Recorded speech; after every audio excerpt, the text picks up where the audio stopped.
Salut tout le monde, bienvenue dans cet épisode 2 d'Écho du cœur. Ça me fait trop plaisir que vous soyez encore là et voilà. Donc aujourd'hui on a un sujet que j'aime pas, voilà, un sujet que je déteste, je dirais même, mais qui est trop présent dans ma vie, à mon goût d'ailleurs, c'est la procrastination. En fait, je pense qu'il est important d'en parler, surtout dans la période où, là, j'enregistre ça en hiver. Tu sors le matin, il fait nuit. Tu rentres, il fait nuit. Voilà, c'est fatigant. Moi, je suis quelqu'un qui regarde beaucoup les définitions des choses. Donc, je suis allée regarder la définition de procrastiner. Donc, procrastiner, ça vient du mot latin procrastinare, qui veut dire remettre au lendemain. C'est une tendance à remettre systématiquement à plus tard des actions, qu'elles soient limitées à un domaine précis de la vie quotidienne ou non. Le retardataire, entre guillemets, on va l'appeler comme ça, chronique, appelé aussi procrastinateur, n'arrive pas à se mettre au travail, surtout lorsque cela ne lui procure pas de satisfaction immédiate. Donc, il partage aussi l'étymologie du mot grec akrasia, qui signifie agir à l'encontre de son meilleur jugement. Littéralement, la procrastination est plus qu'un simple report de l'action, c'est une trahison de soi, une déviation. Selon cette étymologie, lorsque nous remettons à plus tard, nous sommes essentiellement induits en erreur par de faux désirs et détournés de la voie de l'action juste. Donc, j'ai fait quelques recherches et c'est vrai qu'on a beaucoup de causes à la procrastination. Il y en a qui vont dire que c'est lié à l'anxiété, il y en a qui vont dire que c'est lié à l'estime de soi, il y en a qui vont dire que c'est même une impulsivité liée au perfectionnisme. En fait, voilà, on a un peu des causes diverses, mais là aujourd'hui, on n'est pas là pour parler des causes. Parce qu'en soi, personne ne sait vraiment d'où ça vient, mais ce qui est sûr, c'est que c'est là.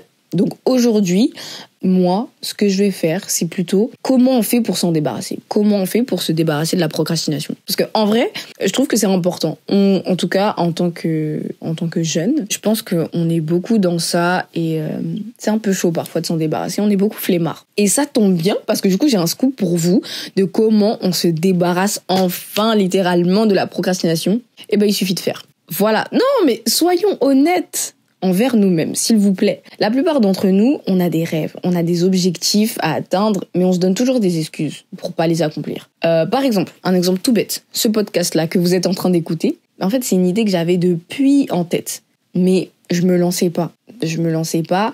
Et vas-y, j'ai commencé à en parler en espérant que ça allait un peu me motiver, que ça allait me donner une raison de le faire, quoi. Jusqu'à ce qu'une opportunité s'est présentée à moi pour qu'il puisse enfin voir le jour. Un autre exemple super connu, le 1er janvier. Le 1er janvier, t'es à fond, t'es d'attaque, tu veux une nouvelle image de toi, New Year, New Me.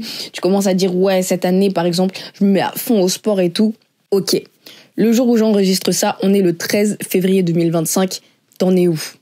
Est-ce que tu vas à la salle comme tu voulais? Non, mais dis-moi ma copine. Dis-moi mon copain. L'été, c'est dans 20 lundis.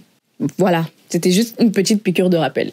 Mais non, par exemple, tout ce qui concerne le sport, les excuses les plus connues, ça va être j'ai pas le temps, c'est trop dur, j'y arrive pas, les autres ils vont me regarder. Alors que pas du tout en fait. Et aujourd'hui, ce que j'ai fait, c'est que j'ai listé 6 choses qui te freinent au quotidien et qui accentuent ta procrastination. Et une liste de 6 choses, de 6 actions que tu peux faire pour limiter ta procrastination. C'est parti.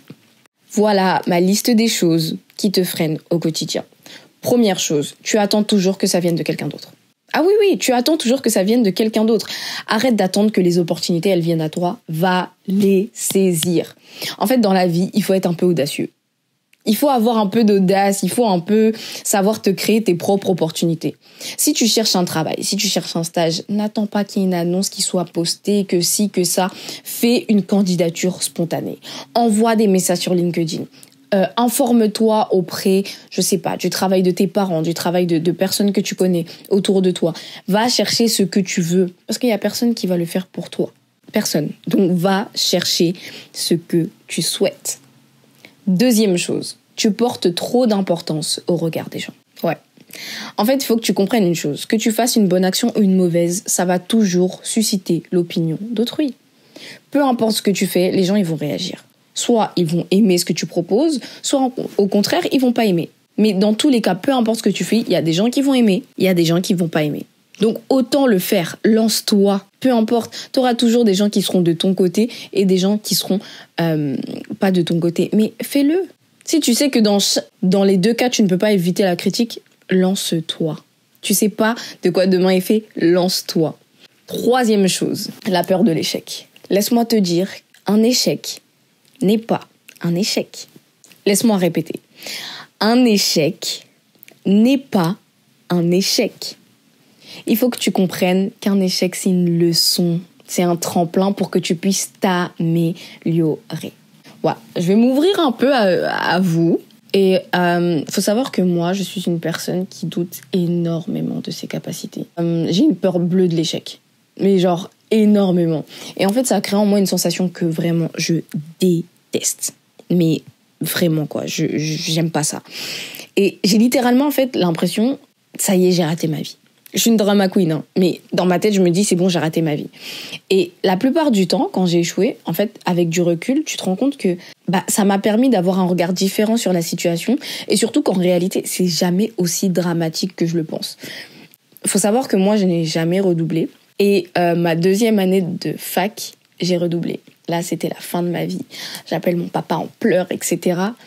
Et c'est la fin de ma vie, en fait. Je me dis, mais j'ai redoublé, j'ai échoué. Sauf que quand tu passes de 4 de moyenne en droit pénal à 14 l'année d'après, tu te rends compte que le redoublement, c'était peut-être pas si mal. Voilà. Quatrième chose, tes priorités ne sont pas les bonnes. Tu veux être une grande chanteuse, mais tu chantes pas. Tu veux t'améliorer dans tes notes, avoir une bonne moyenne, mais tu révises pas. Tu veux te rapprocher de Dieu, mais tu pries pas, tu lis pas ta Bible. Donc, à la place, en fait, tu préfères vraiment passer ton temps dans des distractions qui te détournent de tes objectifs. Donc, tes priorités sont pas les bonnes. Il faut que tu utilises ton temps à bon escient. La phrase qui ressort le plus quand je dis aux personnes que moi, je fais du sport, tu vois, les gens répondent « j'ai pas le temps ». Et quand ils me disent ça, je rigole un peu parce que je me dis « ma mère ». Donc, ma maman, elle a 3 enfants, elle a 2 travails. Elle a une vie sociale et elle trouve le temps d'aller à la salle et au foot. Mais toi, tu fais 9h-17h à l'école et t'as pas le temps. Attention, je suis là pour rabaisser personne. Mais en fait, il faut que tu établisses une liste de priorités. Si pour toi, faire du sport, c'est quelque chose de fondamental pour ta santé, pour ton bien-être, alors tu dois établir ça en ta priorité première, en fait. Par exemple, tu souhaites mettre Dieu au centre de ta vie. Donc moi, ce que je fais, ça c'est l'une de mes priorités, ce que je fais, c'est que quand j'ai une longue journée, je me lève un peu plus tôt. Parce que comme ça, je sais que j'ai le temps de prier, j'ai pas à me presser. Et c'est avec Dieu que je commence ma journée parce que c'est ma priorité numéro 1, en fait. Donc, moi, ce que je te conseille, c'est de faire une liste de tes priorités et de créer ta journée autour de ces priorités-là. Tu sais que Dieu, c'est ta priorité numéro 1, alors tu te lèves, tu prends un temps dévotionnel. Je sais pas, ta deuxième priorité, c'est ton hygiène. Là, tu prends un temps où tu fais un exfoliant, un gommage, tu fais ta skincare, tu prends soin de toi, je sais pas, fil dentaire, tu nettoies même ton nombril. Nettoyez vos nombrils d'ailleurs, c'est important. Mais voilà, tu vois, fais une liste de tes priorités et crée ta journée autour de ces priorités-là. 5e chose, tu penses que tes rêves sont trop grands. Vous savez, j'ai remarqué quelque chose. Souvent, quand on dit ouais, plus tard on sera riche, les gens ils rigolent parce que en soi tout le monde dit ça. Donc on a l'impression que c'est un rêve qui n'est pas atteignable, que voilà, parce que la vie elle coûte cher. Il faut dire, la vie elle coûte cher en 2025, on est gavé. Mais en fait, aucun rêve n'est trop grand. Parce que en soi, s'il y a certains multimilliardaires aujourd'hui qui sont partis de rien et qui sont là où ils sont aujourd'hui, pourquoi toi tu pourrais pas le faire ? À la base, c'était un rêve pour eux aussi. Mais maintenant, c'est le tien. Qu'est-ce qui t'empêche d'y arriver ? Tu vois ou pas ? Moi, je me dis, je me vois pas ce qui m'empêcherait d'être riche demain si je me focalise sur mes objectifs, en fait. Donc, copain, copine, toi qui écoutes, ne pense pas que tes rêves sont trop grands. Mais, tu vas les atteindre, en fait. Donne-toi les moyens, tu vas les atteindre. Ok ? 6e chose, justement, tu ne te donnes pas les moyens de réussir. En fait, c'est simple. Encore un exemple, parce que c'est plus simple comme ça. J'ai comme projet de me lever à 5h du matin dans la semaine. Mais bon, maintenant ma routine elle est plutôt établie. Mais au début, je continuais à dormir à 3h du matin. Comment vous dire que mauvais combo? Voilà. Mais tout simplement, je me donnais pas, en fait, les moyens d'atteindre mes objectifs. Si tu veux vraiment te lever à 5h, 22, 23h, ma copine, t'es au lit. Mais j'avais pas encore ce mindset-là. J'avais juste mon objectif, mais j'avais rien mis en place. J'avais pas mis en place un moyen, en fait, de pouvoir réussir cet objectif-là. Donc, il faut que tu mettes tout en œuvre, que tu fasses tout ton possible. Parfois même des sacrifices, hein. Je te le dis, c'est pas forcément tout est tout beau, tout rose, mais parfois il va falloir que tu fasses des sacrifices pour réaliser tes rêves et atteindre tes objectifs. Et ensuite, tu pourras profiter. Mais voilà, on va faire un petit récapitulatif des 6 choses vraiment qui vous freinent. N'hésitez pas à les écrire quelque part et à vous baser sur ça. Première chose, tu attends toujours que ça vienne de quelqu'un d'autre. Deuxième chose, tu portes trop d'importance au regard des autres. Troisième chose, tu as peur de l'échec alors qu'un échec n'est pas un échec. Quatrième chose, tes priorités ne sont pas les bonnes. Cinquième, tu penses que tes rêves sont trop grands. Et sixième, tu te donnes pas les moyens de réussir. Voilà, donc ça c'est vraiment, j'ai essayé de faire court et de lister un peu les choses, mais c'est vraiment les 6 choses qui au quotidien, ils vont te freiner. Ça va te freiner et c'est pas possible. On peut pas vivre avec ça. Mais la bonne nouvelle, c'est que j'ai fait également une liste des actions qui te permettront de diminuer ta procrastination. Je suis là pour vous aider, je suis là à votre rescousse. Voilà ma petite liste de 6 choses, 6 actions qui vont te permettre de diminuer ta procrastination. Donc première chose, la discipline. C'est la chose la plus importante à mes yeux, c'est que tu aies de la discipline. Au-delà de la motivation, surtout, que les gens comprennent ça. Un autre exemple. Avant, j'allais à la salle 5 fois par semaine. Maintenant, j'y vais entre 3 et 4 fois parce que mon emploi du temps, il a changé et voilà. Il me permet que d'y aller 3 ou 4 fois. Et souvent, quand j'y allais 5 fois avant, on me demandait « Oh Stécie, comment tu fais pour être toujours motivée pour aller à la salle ?» Et encore ce matin, on m'a envoyé ça comme message. Et en fait, ma réponse, c'est tout simplement laissez-moi vous dire que je ne suis vraiment pas, et vraiment même jamais presque, motivée en fait pour aller à la salle. Je me suis tout simplement disciplinée. Bien sûr, parfois, tu vas avoir besoin de motivation parce que t'as vraiment pas envie d'y aller et ok, tu te mets un petit boost. Mais au fur et à mesure des années, en fait, tu te disciplines à faire tes séances. Et parfois, c'est possible que par manque de temps, je puisse pas aller à la salle.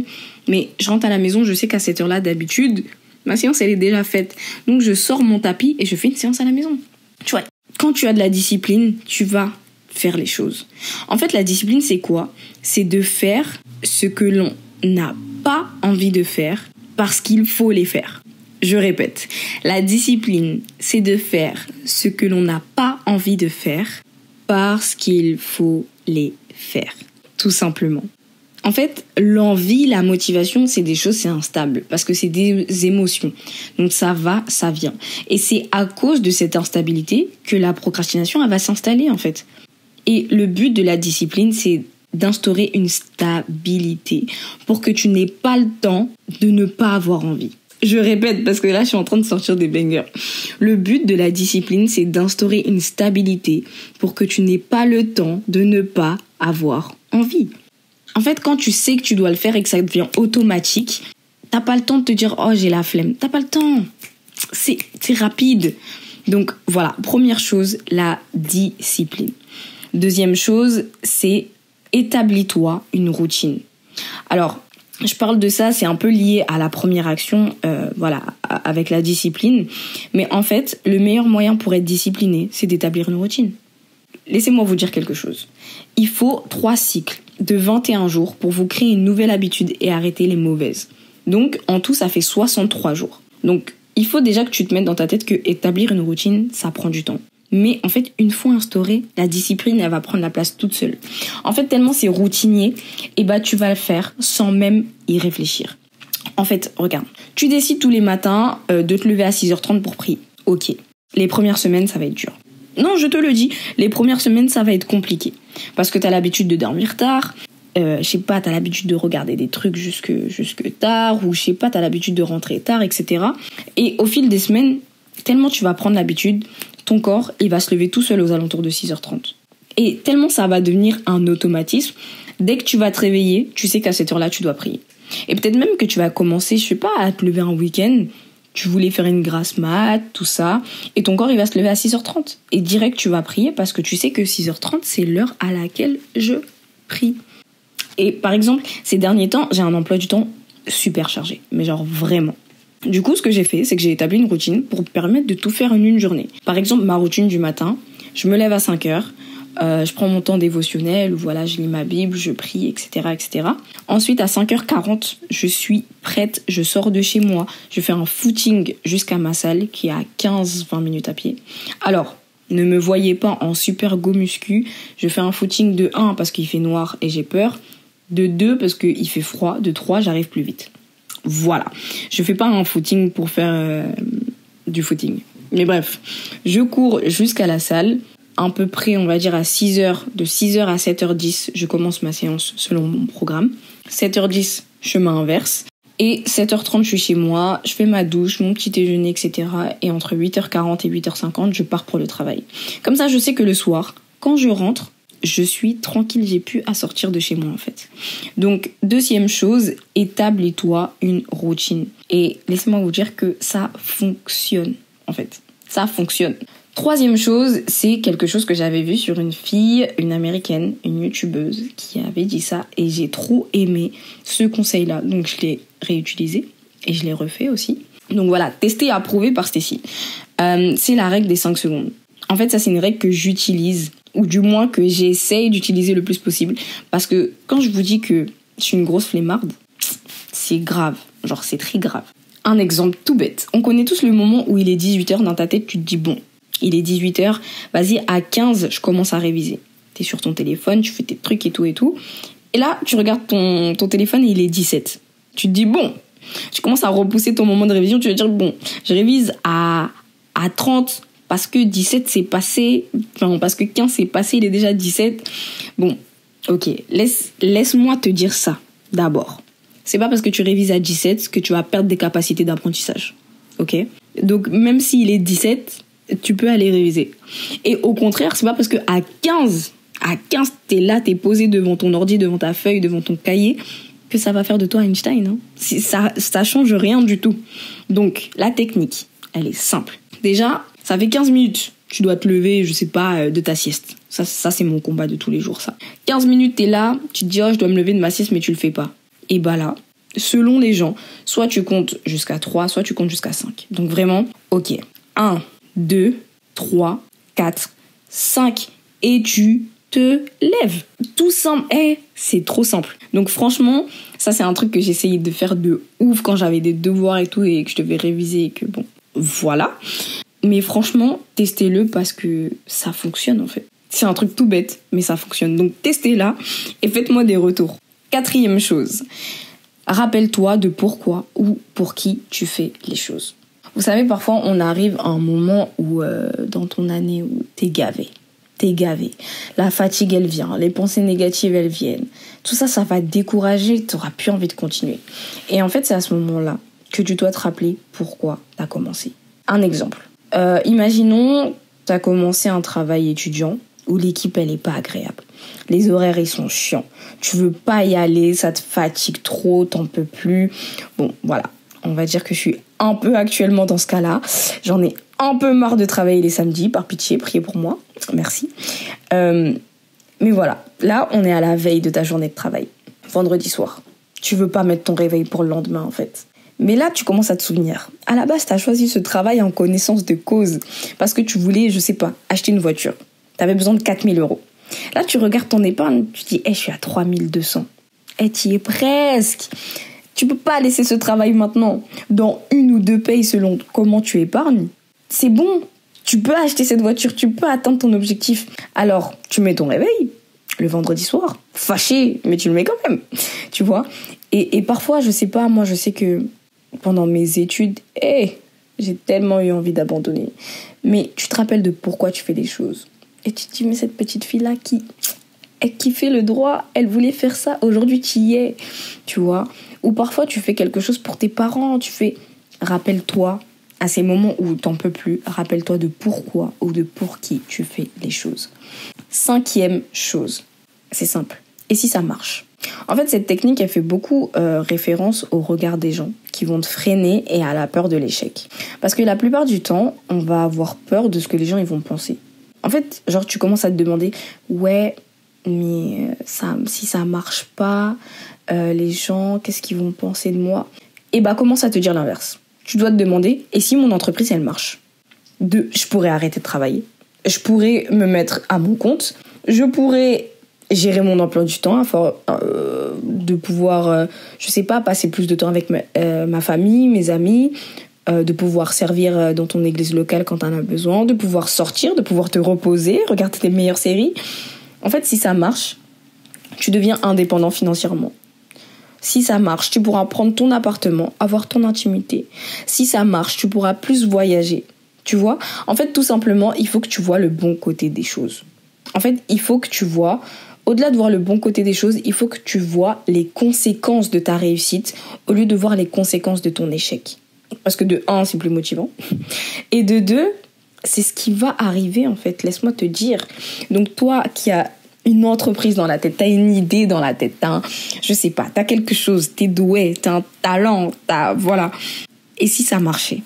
Laisse-moi te dire aujourd'hui, et si ça marche? Si ça marche là, voilà. En tout cas, si ça marche, moi je vous soutiendrai. Sachez-le, vous aurez au moins une follower. Voilà. 6e chose et dernière, plus vite commencer, plus vite terminer. En fait là, tout est dans le titre. Plus vite tu vas commencer une tâche, plus vite tu l'auras fini. Et plus vite tu pourras profiter de ce temps gagné pour faire tout ce qui te plaît. Un truc, encore un exemple, parce que j'aime trop ça. Imaginons, on te laisse 2 semaines pour rendre un devoir. Fais pas comme moi. Ne commence pas 3 jours avant, ou la veille. Mets-toi au travail dès que t'as le devoir. Dès que le devoir, on te l'a donné, mets-toi au travail. De 1, t'auras pas à bâcler tes idées par manque de temps. Et de 2, tu pourras travailler ta présentation, en fait. Genre, tu pourras avoir le temps de te corriger selon les indications de ton professeur. Parce que souvent, à l'école, pendant ce temps-là, le prof il va te dire « Ah oui, bah ça, vous pouvez l'intégrer dans votre DM » ou ce genre de choses. Et à ce moment-là, tu n'auras pas à te presser pour noter, tu auras juste à ajuster ce que tu as fait en fonction de ce que le prof a dit. Et parfois, ça peut même te donner des indications pour savoir si tu étais sur le bon chemin, en fait. Et au-delà de ça, pendant le temps restant, tu peux faire ce que tu veux. Tu peux faire ce que tu veux. Tu n'as pas à sacrifier ton week-end pour aller voir tes potes et jouer à la play. T'as pas à sacrifier ton week-end où tu voulais faire un brunch avec tes copines. Donc, plus vite commencer, plus vite terminer. Voilà. Donc, on fait un petit récap des 6 actions qui vont te permettre de diminuer ta procrastination. Première chose, la discipline. Ça, j'appuie fort dessus, mais soyez disciplinés. Deuxième, établis une routine qui marche selon toi, pas une routine que tu as vue chez les autres, ce qui fonctionne pour toi. Troisième, la règle des 5 secondes. On compte jusqu'à 5 et on y va, on fait ce qu'on doit faire.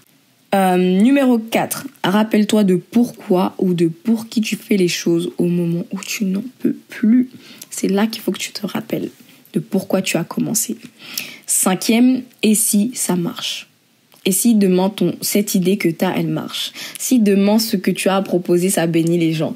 Si demain, tu deviens riche parce que tu as ce talent? Si ça marche, on fait quoi maintenant? Voilà. Et 6e et dernière chose, plus vite commencer, plus vite terminer. Voilà, c'était ma petite liste des choses qui peuvent t'aider en fait à combattre, je dis bien, parce que la procrastination, c'est un fléau. Vous savez comment je l'ai appelé cet épisode? La procrastination, mon fléau. Voilà, je l'ai vraiment appelé comme ça. C'est vrai que la procrastination, c'est chaud.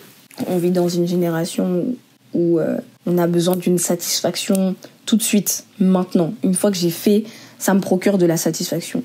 Et c'est vrai qu'on procrastine beaucoup parce qu'il y a certaines choses qu'on ne voit pas sur le court terme, en fait. Ça va être quelque chose que tu vas voir sur le long terme. Mais laisse-moi te dire aujourd'hui que T'es pas obligé de combattre ça comme si c'était vraiment un Goliath, quoi. T'as quelques petites idées, voilà. J'ai fait une liste de 6 choses, j'aurais pu en faire plus, mais je trouve que 6, c'est déjà pas mal de choses qui peuvent t'aider à faire mieux et à gérer mieux ton temps. Moi, je suis une personne, j'écoute beaucoup de podcasts sur le time management, sur voilà, comment gérer son temps, sur les routines. J'aime beaucoup ça. Faut savoir que je vous donne tous ces tips, c'est des choses que j'utilise moi-même. C'est pas un truc que j'ai vu ailleurs que j'ai pas fait, c'est des choses que je fais, que j'utilise. Maintenant, je ne suis pas parfaite, je ne suis pas la meilleure, donc je les applique pas tout le temps, mais je sais que c'est quelque chose que je peux me baser sur ça pour m'aider. Donc voilà. En tout cas, j'espère que ça va vous aider. N'hésitez pas, surtout pas, à me faire des retours.